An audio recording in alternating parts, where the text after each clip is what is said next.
नमस्कार, बहुत-बहुत स्वागत है पंजाब केसरी राजस्थान में आपका और मैं हूं आपके साथ सौरभ दुबे। इस वक्त की सबसे बड़ी खबर है, केंद्रीय शिक्षा मंत्री धर्मेंद्र प्रधान ने आखिरकार इतने माहौल के बाद इस्तीफा दे ही दिया है।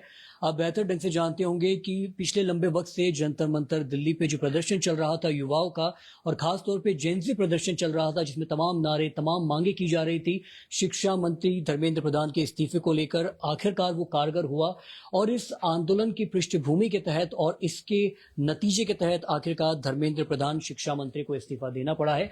मेरे इस वक्त अपने न्यूज रूम में मौजूद हूं, मेरे साथ तमाम साथी पत्रकार मौजूद है जो लगातार तफसील से विस्तृत अंदाज में इस पूरे मुद्दे को कवर कर रहे थे, अलग अलग क्षेत्र से, अलग अलग एंगल से इस पूरी स्टोरी को कवर कर रहे थे। उनसे समझेंगे कि आखिर धर्मेंद्र प्रधान का इस्तीफा कितना महत्वपूर्ण है, इसके मायने क्या है और आखिर सियासी रूप से भविष्य में राजस्थान की राजनीति में कहें या फिर केंद्र की राजनीति में करें, इसका जो प्रभाव है वो क्या कुछ पड़ने वाला है। तमाम मुद्दों पर बात करूंगा, लेकिन सबसे पहले समझ लेते हैं कि सोशल मीडिया पर इस वक्त क्या चल रहा है। देखिए, अभी अगर आप सोशल मीडिया ट्विटर पे मैं हूं इस वक्त, जो अभी वर्तमान में एक्स नाम से पहचाना जाता है, इसमें स्पष्ट और जाहिर रूप से कहा गया है तस्वीर के साथ कि भारी प्रदर्शन के बीच धर्मेंद्र प्रधान ने शिक्षा मंत्री पद से इस्तीफा दे दिया है। इसी के साथ आप देखिए एक पोस्ट वायरल हो रहा है धर्मेंद्र प्रधान के जो प्रोफाइल पर नजर आ रहा था। उन्होंने बकायदा एक लेटर लिख के युवाओं के समकक्ष ये एक अपनी प्रस्तुति दी है शब्दों के जरिए और बताया है कि आखिर इस इस्तीफे का मायना क्या है और इस इस्तीफे की वजह क्या है। धर्मेंद्र प्रधान अपने सोशल मीडिया पोस्ट पे लिखते हैं कि मेरे युवा साथियों, मैं पिछले 4 दशकों से अधिक समय से छात्र, शिक्षक और शिक्षा सुधार के लिए समर्पित रहा हूं। मेरा सदैव ये विश्वास रहा है कि एक सशक्त, समाजवेशी और दूरदर्शी शिक्षा व्यवस्था ही सशक्त राष्ट्र की आधारशिला होती है। मैं देश के युवाओं की आकांक्षाओं, भावनाओं और उनकी न्यायोचित उपेक्षाओं का गहरा सम्मान करता हूं। भारत की युवा पीढ़ी के सपनों को साकार करना हम सभी के राजनीतिक एवं सामाजिक जीवन का नैतिक संकल्प रहा है। आदरणीय प्रधानमंत्री जी के दूरदर्शी नेतृत्व में राष्ट्र की सेवा करने जो अवसर मुझे प्राप्त हुआ, उसके लिए मैं प्रधानमंत्री जी का आभार प्रकट करता हूं। यानी प्रधानमंत्री नरेंद्र मोदी का आभार प्रकट करते हुए ये उनके कुछ शब्दों के साथ ही उन्होंने शिक्षा मंत्री के पद से इस्तीफा दे दिया है। अब चलिए मैं आपको न्यूज रूम में लेके चलता हूं। यहां हमारे साथ तमाम ऐसे पत्रकार मौजूद थे जो जयपुर के सीजेपी का प्रोटेस्ट हो, युवाओं का प्रदर्शन हो, उनकी मांगे हो, उनको लगातार तफसील अंदाज में बात कर रहे थे। उनसे जाके बात किया, उनके मुद्दे को समझने का प्रयास किया तो साथ ही साथ ये समझने का प्रयास किया था कि आखिर इस तरीके के प्रदर्शन जब युवाओं के बीच देखने को मिलते हैं तो उसका प्रभाव सामाजिक रूप से, राजनीतिक रूप से और खासतौर पर युवाओं के भविष्य पर क्या कुछ प्रभाव पड़ता है। तो पहले मैं आपसे मिलवाता हूँ इशिका से। इशिका को कई बार आपने कैमरे पर देखा भी होगा तमाम स्टोरी में, तमाम इंटरव्यूज में, लेकिन इशिका बहुत बड़ी खबर है। मुझे लगता है कि अभी अगर वर्तमान समय में देखा जाए और जब से 2014 से मोदी की सियासत को हम देखते आए हैं और चाहे राजस्थान की राजनीति की बात करें या केंद्र की सियासत की बात करें, ये एक ऐसा लम्हा है, ये एक ऐसा अगर मैं कहूं मोमेंट है जो अपने आप में बहुत ज्यादा चुनौतीपूर्ण रहा है केंद्र सरकार के लिए। प्रधानमंत्री मोदी की प्रतिक्रिया क्या होगी इन सब चीजों को लेकर, वो हमने जाहिर रूप से पिछले 2 दिन से देखते आ रहे हैं। किस तरीके से देख रहे हैं धर्मेंद्र प्रधान के इस इस्तीफे को? जी देखिए सौरभ, पिछले 10 दिनों से देश भर में खासतौर पर देश की राजधानी, राष्ट्रीय राजधानी दिल्ली के जंतर मंतर पर जिस तरह का माहौल बना हुआ था, वो सभी लोगों ने सोशल मीडिया पर देखा है। वहां पर जो तमाम छात्र थे उनके भाषण सुने हैं, उनका पॉइंट ऑफ व्यू भी लोगों ने सुना है और ये प्रदर्शन किस तरीके का हुआ वो भी सब लोगों ने देखा है। हालांकि अब ये प्रदर्शन किस ओर जा रहा है वो भी सोशल मीडिया पर लगातार चल रहा है। सोनम वांगचुक जो इस प्रदर्शन का लगातार नेतृत्व कर रहे थे, पिछले 22 से 23 और तकरीबन 26 दिनों तक उन्होंने भूख हड़ताल करी है।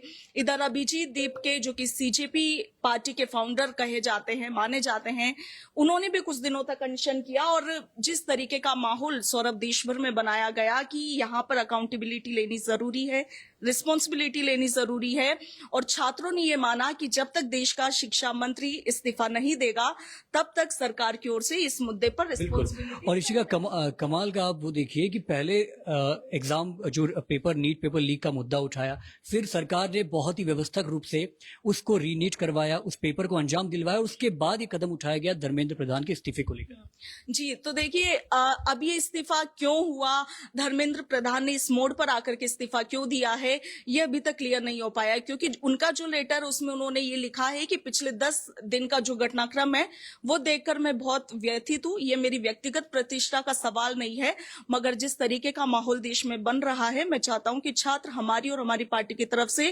कार्रवाई को लेकर सुनिश्चित रहे, और इसीलिए मैं अपने पद से इस्तीफा दे रहा हूं। इसके साथ ही आप देखिए कि सीजेपी पार्टी तो इससे लेकर के नेतृत्व कर रही थी। पिछले कई दिनों से कांग्रेस विपक्ष मुख्य रूप से बीजेपी पर हमलावर थे, और 3 मांगे जो मुख्य रूप से राहुल गांधी की ओर से रखी गई थी, उसमें था शिक्षा मंत्री धर्मेंद्र प्रधान बर्खास्त हो, छात्रों के साथ क्रूरता करने वालों के खिलाफ कार्रवाई हो, और बीजेपी सरकार देश के युवा और छात्रों से माफी मांगे।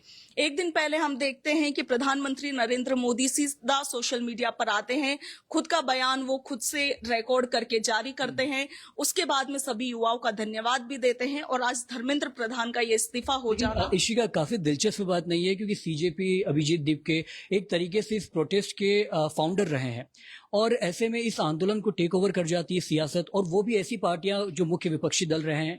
तो ऐसा तो नहीं कि युवाओं के मुद्दों को राजनीतिक रंग और रूप देने की कोशिश की गई? जाहिर तौर पर इस देश में जब जब कोई मुद्दा होता है, सालों पहले भी जितने आंदोलन हुए, फिर चाहे वो अन्ना हजारे वाला आंदोलन भी हुआ, धीरे धीरे वो राजनीतिक रूप, राजनीतिक रंग लेता ही है।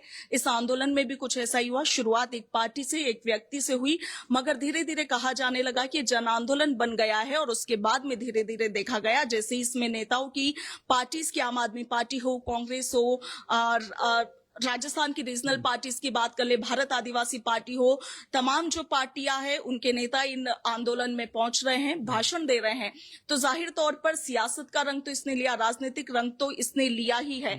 मगर कई लोगों का ये भी कहना है सौरभ कि ये जो प्रोटेस्ट था, ये जो आंदोलन था, वो बहुत जरूरी भी था, क्योंकि देश में इस वक्त जिस तरह के हालात बन रहे हैं, लगातार जो पेपर लीक हो रहा है, क्योंकि आप देखिए कहीं ना कहीं या एंड ऑफ द डे जो यूथ है, जो युवा है, वो ही इस देश का भविष्य है, वो ही इस देश की रीढ़ की हड्डी है, और उनके बिना शायद ये देश कुछ भी नहीं। बिल्कुल। और सबसे कमाल की बात आपने कहा है बदलाव, तो मुझे देखना सबसे ज्यादा दिलचस्प ये रहेगा कि क्या इस तरीके के आंदोलन और धर्मेंद्र प्रधान के इस्तीफे के बाद भी क्या वाकई में राजस्थान या फिर कहें कि संपूर्ण प्रदेश या फिर संपूर्ण भारत की शिक्षा व्यवस्था में कोई सुधार की गुंजाइश है।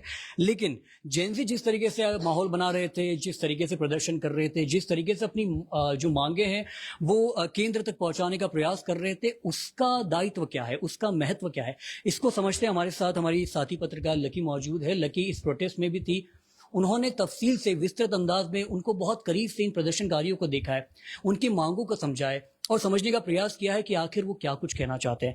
लकी बहुत बहुत पहले मैं समझना चाहता हूं आपसे, क्या लगता है धर्मेंद्र प्रधान के इस्तीफे को क्या अभिजीत दीपके या कांग्रेस या फिर कहें कि कांग्रेस जनता पार्टी की जीत के तौर पर देखा जाए? नहीं, बेसिकली सबको अकाउंटेबिलिटी चाहिए थी, ठीक है।